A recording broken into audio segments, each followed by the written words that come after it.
Para superar a fama de amarelão, de crise e um jejum de títulos, o tricolor veio a construir um time imperdoável contra seus adversários, que veio a conquistar títulos e muito mais. Você quer saber como é que foi essa façanha? Então fica aqui até o final do vídeo e descubra. Salve, galera! Tudo bem com vocês?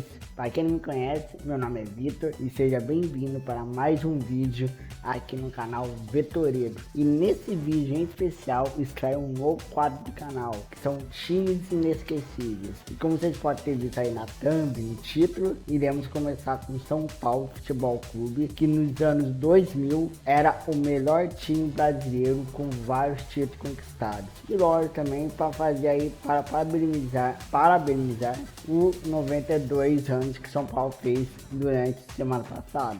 E também já vai deixando o like nesse vídeo e se inscrevendo aqui no canal se você quer saber mais times inesquecíveis, mais times fodásticos, porque eu vou passar aqui para vocês. Comente aqui embaixo e valeu e bora pro vídeo. Tudo começou de fato mesmo em 2004, o ano antes aí da sequência de títulos, com o técnico Cuca e com algumas contratações aí do time do Goiás, que foi um dos melhores times aí, um time inovador aí de 2003, contratações como Danilo, Grafite, Fabão, o Cicinho, o Júnior e o Rodrigo. E já havia outros nomes também no time que foram muito importantes na história do clube. Por exemplo, o Mito, que não é o Otário, que está no governo, ainda bem, o Luiz Fabiano e o Gustavo Minelli. Outra coisa também que aconteceu nesse ano, em 2004, é que depois de 10 anos fora da maior competição internacional da América, o São Paulo voltou a ela, que é claro a Libertadores da América, depois de 10 anos, após se classificar no Brasileirão de 2003 em terceiro lugar, depois que ficou em terceiro lugar ali no Brasileirão. Como eu já comentei, 2004 não foi onde começou de fato a história do super campeão São Paulo Futebol Clube. E por esse motivo, e com a seca que já perdurava há alguns anos, houve demissões de jogadores. E novamente, esse Brasileirão, a torcida se conteve com uma vaga apenas para a Libertadores de 2005. Certinho? Não é que se conteve, porra, é legal, né, pô, se classificou pra Libertadores, ok, mas título mesmo que a torcida queria para acabar com o jejum não teve. No ano de 2004 ainda, o São Paulo não só perdeu o reforço, mas conquistou a dupla de meio campo que veio trazer a alegria naquele ano ainda, que são o Josué e o Mineiro, e também o atacante Luizão, que da hora. Já no próximo ano, ou seja, em 2005, que aí é quando começa a de fato aquela jogabilidade top, teve o Paulistão sempre ali no início da temporada, como está acontecendo esse ano, não é mesmo? E que serviu apenas como uma experiência para Libertadores. Tem, bota experiência nisso, hein? São Paulo veio a conquistar o seu 20º estadual com 2 rodadas de antecedência com o confronto contra o Santos. Pera, calma aí, vou explicar. 2 rodadas de antecedência, por quê? Porque naquela época o Paulistão ainda era jogado em formato de pontos corridos, como o que é hoje o atual Brasileirão. Por isso, 2 rodadas de antecedência. Para verdade, o São Paulo podia ser campeão até antes contra o Santos. Mas como não teve o resultado adquirido, foi aí justo nesse clássico paulista no Sansão que teve aí esse empate e o São Paulo, depois de alguns anos, conseguiu ganhar o Paulistão novamente. E foi só o primeiro título. Jogo vai, jogo vem, começa de fato depois de algum tempo do Paulistão, a Libertadores da América, que naquela época ainda tinha alguns times mexicanos disputando o torneio. E também na fase de grupos, o São Paulo tem uma vida tranquila, exceto por apenas um jogo que ficou marcado devido a um ato racista, um ato babaca, de um jogador do time argentino Quilmes contra o atacante do São Paulo, o Grafite. Além dessa cena triste, o tricolor teve apenas uma baixa aí até o final da fase de grupos, que foi logo mais o técnico. O Emerson Leão, que assumiu o time aí em 2005, pediu demissão do São Paulo porque iria treinar um time lá do Japão. Coincidência, não é mesmo?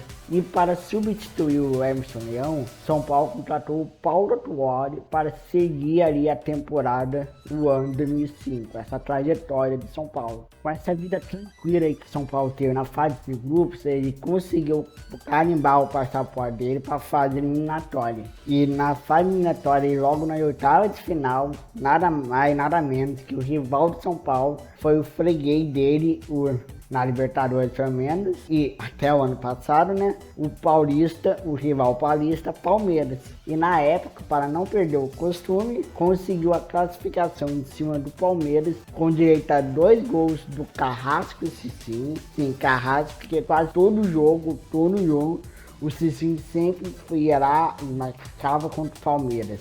E também teve um gol aí do Rogério Ceni, que já batia falta, pênalti, já fazia gol pra caramba. E nas quartas de final, o São Paulo enfrentou o Tigres do México. E nessa fase, o tricolor paulista conheceu sua primeira derrota na competição. Exatamente, depois de alguns jogos, 8 jogos, o São Paulo teve sua primeira derrota. Mas isso não estragou a festa da torcida, porque o São Paulo na outra partida goleou por 4-0 com 2 gols do goleiro artilheiro. Então, dane-se essa derrota. E indo aí para a semifinal aí da Libertadores, enfrentou nada mais, nada menos que o esquadrão argentino River Plate, de nomes conhecidos como, por exemplo, o Gallardo, que era agora o atual técnico do River Plate. E naquela época também o River Plate teve a melhor campanha na fase de grupos, então não era um adversário para desprezar, não é mesmo? Nessa partida dramática, o que fez passar um filme aí na cabeça dos torcedores, para lembrar aí da partida contra o Once Caldas, em 2004, quando o São Paulo foi eliminado, porque o placar do primeiro jogo foi 0-0, como está acontecendo até aos 31 minutos do segundo tempo, quando o Danilo encheu o pé numa bola aí rebatida dentro da grande área e inaugurando aí o placar 1-0 para São Paulo. Mas calma aí, não foi só esse gol não. Ainda deu tempo aí de fazer o segundo gol de pênalti. E bom, não precisa falar quem fez esse pênalti, né? Quem cobrou e quem fez aí o 2-0, não é mesmo? E para finalizar com chave de ouro também, foi a primeira vitória na Argentina do tricolor paulista, com 3-2 também aplicado no segundo jogo, ou seja, no Morumbi. Enfim, chegamos aí na grande partida aí da Libertadores da América, ou seja, a grande final, um confronto nacional entre São Paulo Futebol Clube e Clube Atlético Paranaense. O tricolor buscando aí o tri da Libertadores e o Atlético naquela época sendo o time surpresa, aquele time que ninguém esperava que ia pintar na final. E nada mais tradicional que a velha discussão pré e extra jogo, não é mesmo? E a maior discussão foi por causa do mando de campo. No primeiro jogo, o mando de campo era do Atlético Paranaense e o estádio do Atlético Paranaense, como a gente sabe, é a Arena da Baixada. Porém,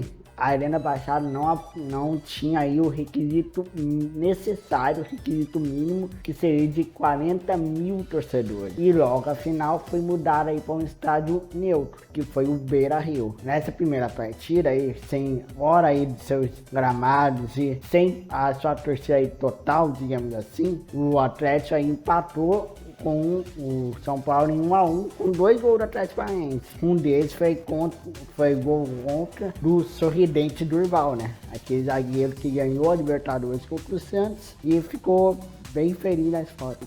Nossa, pareceu que ele fazia isso todo dia.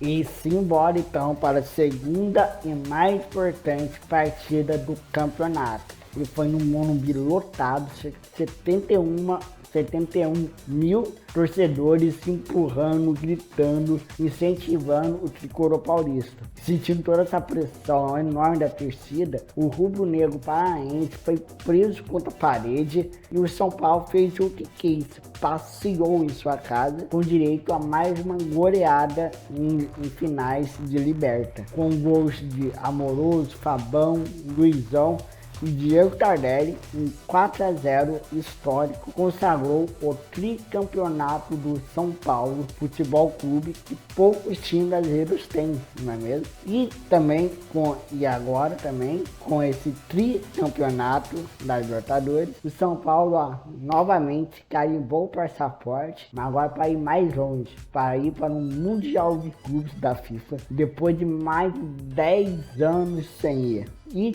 tinha um adversário complicadíssimo, que foi o todo-poderoso Liverpool, que aliás também havia conquistado naquela época a Champions contra o Mira de Gerra e companhia. Se você quiser saber mais sobre essa temporada do Liverpool, comente aqui embaixo, beleza? E lógico também comenta que você tá achando desse novo quadro, quais outros assuntos de futebol você quer saber. Demorou para eu criar um vídeo para vocês, um vídeo personalizado, é isso? E já vai deixar um like, é nóis? E chegando aí no Mundial de Clubes, na semifinal aí, onde todos iam achar que ia ser molezinho, jogo treino, puta de coroa, tipo, tá de boa, faz, ganha, vão pra final, que nada, foi um baita sufoco pro tricolor, mas que no final das contas o soberano conseguiu passar com o placar de 3-2. E com esse placar, o São Paulo chegou à grande final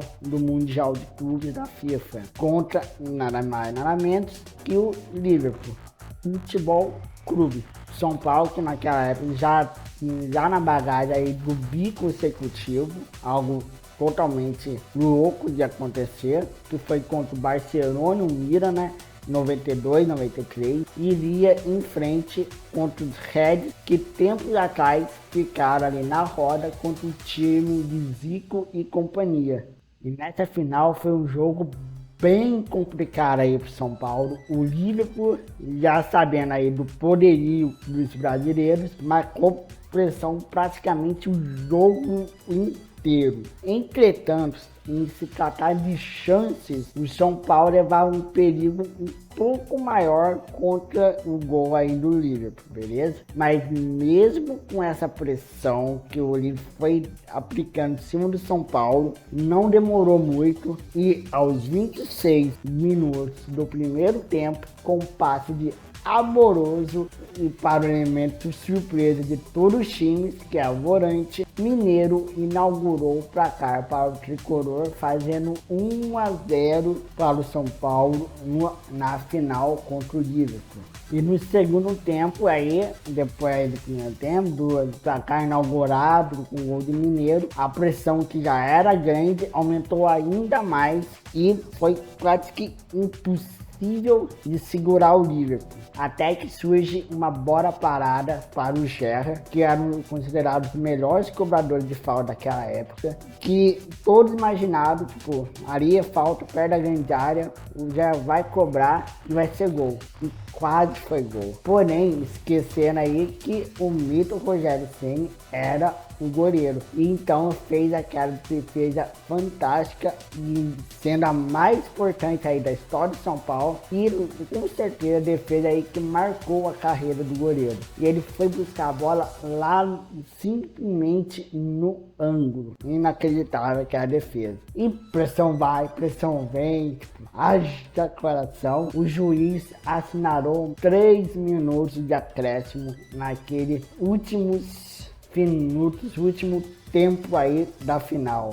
Porém não adiantou muito, não é mesmo? Para a alegria aí dos torcedores tricolores, o São Paulo foi se consagrando tricampeão mundial. Um feito inédito para os clubes brasileiros. Nenhum clube brasileiro conseguiu ser 3 vezes campeões mundiais. Que da hora, não é mesmo? E com todo esse extra aí de campeão mundial, campeão da Libertadores e campeão paulista de 2005, o São Paulo teve que se organizar novamente para manter a competitividade, porque saíram alguns nomes importantes, como o Cicinho, o Amoroso e o técnico Paulo Autuori. E para o técnico, até que foi mais sossegado, porque tinha um auxiliar técnico lá da época de Tele Santana, vocês conhecem, que eu acho que o lema dele é "Quero trabalho, meu filho", que claro, tô falando aí do Muricy Ramalho. São Paulo aí como técnico anunciou o Muricy Ramalho, que todos sabem aí que levou o São Paulo ao tricampeonato seguido do Brasileirão em pontos corridos. Isso fosse em 2006, 2007, 2008. Foi anos aí, uma década aí de São Paulo, né? A década aí de 2000 foi uma década muito foda, não é mesmo? E com isso, galera, eu quero agradecer a todos vocês que estão presentes até esse momento do vídeo. Curta, compartilha e se inscreva no canal para novos conteúdos como esse. Agradeço o apoio que vocês estão dando, as inscrições que vocês estão fazendo aqui no canal. Muito obrigado, um forte abraço e fui!